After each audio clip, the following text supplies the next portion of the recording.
किसी को झूठ मिला हिस्से में तो किसी के हिस्से जालसाजी आई। किसी को झूठ मिला हिस्से में तो किसी के हिस्से जालसाजी आई। मैं बहुत बड़ा लिब्रांडू था, मेरे हिस्से में हिपोक्रेसी आई। तो दोस्तों आज बात की जाएगी फ्रीडम ऑफ एक्सप्रेशन के बारे में, जिसका ढोल जगीरों का से ज़्यादा पीटा गया था लिब्रांडुओं के द्वारा। आज बात की जाएगी प्रशांत भूषण और दिल्ली राइट्स के ऊपर की लिखी गई एक किताब के बारे में जिसको बैन कर दिया गया है। दोनों की ही फ्रीडम ऑफ एक्सप्रेशन के बारे में आप हमारे साथ बने रहिए, देखते रहिए आज की ताज़ा खबर।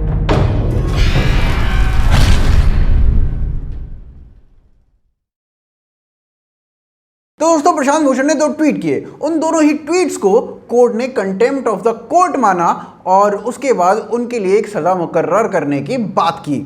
अब इसके बाद एनडीटीवी या इसी तरीके की तमाम पत्रिकाओं ने इन 2 ट्वीट्स में से केवल एक ट्वीट दिखाया और कहा कि इसी एक ट्वीट के ऊपर सारी की सारी कंट्रोवर्सी जो है वो हुई है। अब वो जो एक ट्वीट था वो कम ऑफेंसिव था और जो छुपाया गया दूसरा ट्वीट था वो काफ़ी ऑफेंसिव था। अब जब छुपाया हुआ दूसरा ट्वीट भी सामने आ गया और लोगों ने कहा कि भैया ये देखिए ये तो कितना ऑफेंसिव है, तो उसके बाद जो लिब्रांडू हैं उन्होंने अपना पुराना राग freedom of expression, freedom of speech का बजाना शुरू कर दिया। वहीं दूसरी ओर जो लिब्रांडू प्रशांत भूषण के केस में फ्रीडम ऑफ एक्सप्रेशन की मांग कर रहे थे, वही लिब्रांडू एक किताब जो दिल्ली दंगों के ऊपर लिखी गई थी, जिसका नाम था दिल्ली राइट्स 2020, जो कि लिखी गई थी एडवोकेट मोनिका अरोड़ा के द्वारा, वो सभी लिब्रांडू पीछे बढ़ गए कि ये जो किताब है ये पब्लिश नहीं होनी चाहिए। इन लिब्रांडुओं ने पब्लिशिंग हाउस ब्लूम्सबेरी के ऊपर इतना प्रेशर बनाया कि ब्लूम्सबेरी ने क्या किया कि इस किताब को बैन कर दिया। कहा कि हम इसे पब्लिश नहीं करेंगे। यानी एक ही सप्ताह के अंदर 2 अलग अलग तरीके की डिमांड इन लिब्रांडुओं ने उठाई। एक में फ्रीडम ऑफ एक्सप्रेशन को कर्टेल कर दिया गया, दूसरे में फ्रीडम ऑफ एक्सप्रेशन को बचाने की बात की गई। फ्रीडम ऑफ एक्सप्रेशन की धुनी रवाने वाले लिब्रांडू 2014 से अभी तक अपने काफ़ी रंग दिखा चुके हैं as far as freedom of expression is concern. साल 2015 सीबीएफसी के अध्यक्ष जिनका नाम था लीला सैमसन, उन्होंने रिजाइन कर दिया। अब उनके रिजाइन करने के बाद वो पोस्ट वेकेट हो गई और उसको भरने के लिए भारतीय जनता पार्टी ने जिस किसी को भी वो चेयर दी, उसके अगेंस्ट हमारे लिब्रांडुओं ने एक मुहिम छेड़ दी और कहा कि यही आदमी जो आपने अभी अपॉइंट किया है, हर वो आदमी फ्रीडम ऑफ एक्सप्रेशन को कर्टेल कर रहा है। काफ़ी लंबे चौड़े प्रोटेस्ट हो रहे थे, एक के बाद दूसरा, दूसरे के बाद तीसरा सीबीएफसी का अध्यक्ष बदला जा रहा था, लेकिन लिब्रांडुओं की मान ही नहीं रहे थे। लिब्रांडुओं का पेट्रोल खत्म ही नहीं हो रहा था। साल 2017 पेन इंटरनेशनल, ये एक इंटरनेशनल संस्था है लेखकों की, इन्होंने एक 15 पेज की रिपोर्ट जारी की और इस रिपोर्ट में कहा ओए होए होए होए होए काफ़ी बुरा हाल है भारत में फ्रीडम ऑफ एक्सप्रेशन का। अब भाई साहब इनका कहना ये था और इसके पीछे जो तर्क था वो ये था कि भाई राणा अयूब को बोलने नहीं दिया जा रहा है, राणा अयूब को ट्रोल किया जा रहा है। जबकि इससे पहले राणा अयूब की एक ऐसी किताब जिसका नाम था गुजरात फाइल्स, जिसके लिए सुप्रीम कोर्ट ने कहा था कि ये केवल फिक्शन पर आधारित है, इसका सच से कोई लेना देना नहीं है, वो पब्लिश हुई थी। यानी कि झूठ को सच बताकर पेश करने वाली किताब गुजरात फाइल्स छपी, सब में बटी, बेस्ट सेलर भी रही और उसके ऊपर कोई प्रोटेस्ट नहीं हुआ, उसको बैन नहीं किया गया। लेकिन फिर भी इन भाई साहबों को लगता था कि फ्रीडम ऑफ एक्सप्रेशन कर्टेल की जा रही है क्योंकि राणा अयूब को ट्रोल किया जा रहा है। गौरी लंकेश की हत्या के बाद भी फ्रीडम ऑफ एक्सप्रेशन का मुद्दा उठाया गया और कहा गया कि जो भी सरकार के खिलाफ बोलेगा, इस फासिस्ट सरकार के खिलाफ बोलेगा, उसको मार दिया जाएगा। एक वेब सीरीज बनाई जाती है 4 मोर शॉट्स के नाम से, उसका सीजन 2 आता है जिसमें दिखाया जाता है कि एक राइटर है, वो राइटर एक किताब लिखती है जो कि एंटी एस्टैब्लिशमेंट होती है। उस किताब को कोई छपने नहीं देता है। जो भी पब्लिशर उस किताब को पढ़ता है वो कहता है कि भाई किताब तो बहुत अच्छी है पर हम इसे छाप नहीं सकते क्योंकि फासिज्म चल रहा है। 9 जून 2017 एक प्रोटेस्ट किया जाता है एलीट जर्नलिस्ट्स के द्वारा और उनकी डिमांड होती है कि एनडीटीवी के ऊपर ईडी का छापा क्यों हुआ। एनडीटीवी जो मन मर्जी करे उनको कर्टेल कैसे कर सकते हो आप, उनके ऊपर छापा कैसे डाल सकते हो आप। सही बात है भैया, एनडीटीवी का फ्रॉड थोड़ी होता है, एनडीटीवी का फ्रॉड तो कम्युनिज्म होता है। अफजल हम शर्मिंदा हैं, तेरे कातिल जिंदा हैं, फ्रीडम ऑफ एक्सप्रेशन माना गया और इन लोगों के खिलाफ कार्रवाई अगर की गई तो उसे फासिज्म माना गया। मध्य प्रदेश में कुछ मुसलमान लड़कों ने पाकिस्तान जिंदाबाद कहा और साथ ही मैच के दौरान पाकिस्तान को सपोर्ट किया, तो ऐसा करने के ऊपर उनके ऊपर सेडिशन के चार्जेस लगा दिए गए, जिसको बाद में फासिज्म का नाम दे दिया गया। लेकिन यही काम अखिलेश सरकार ने किया था तो इसको नेशनलिज्म बोला गया।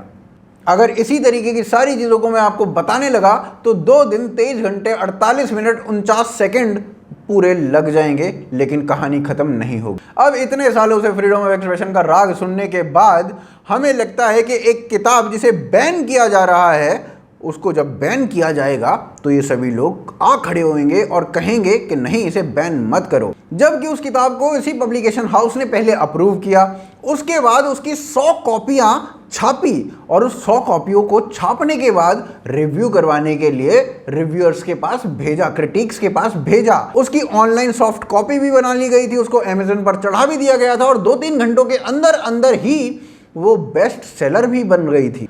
और इतना सब होने के बाद इस किताब को लॉन्च नहीं किया गया, लॉन्च से केवल 2 घंटे पहले इस पर बैन लगा दिया गया। और ऐसा क्यों किया गया?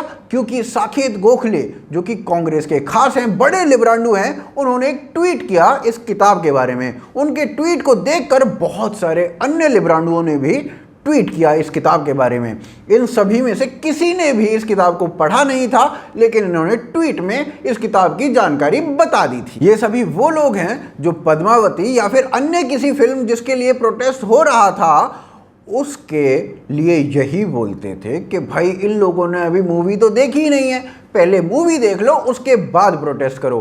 अब यही सब लोग एक किताब को बिना पढ़े ही क्रिटिसाइज कर रहे हैं। वाह, गजब की हिपोक्रेसी है भाई साहब। द वायर के फाउंडिंग एडिटर को फ्रीडम ऑफ एक्सप्रेशन का अवार्ड दिया जाता है और वो अवार्ड जब उन्हें मिलता है तो उसकी खुशी आरफा खानम शेरवानी को काफ़ी ज़्यादा होती है।